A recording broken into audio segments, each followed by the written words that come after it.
আজ আল্লাহ পাকের কি হিসাব সে পালানোর জন্য পথ খুঁজছে।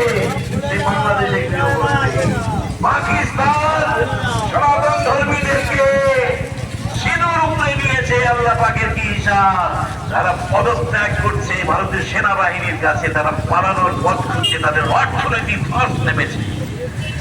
এক প্রধানমন্ত্রী এই প্রতিবেশী দেশের কাছে ভারী পড়ে গেছে। এক प्रधानमंत्री इस जिहादी देश के सामने काफी भारी पड़ गया है। इसको तो सबक अल्लाह पाक देगा जो तुम इंसानियत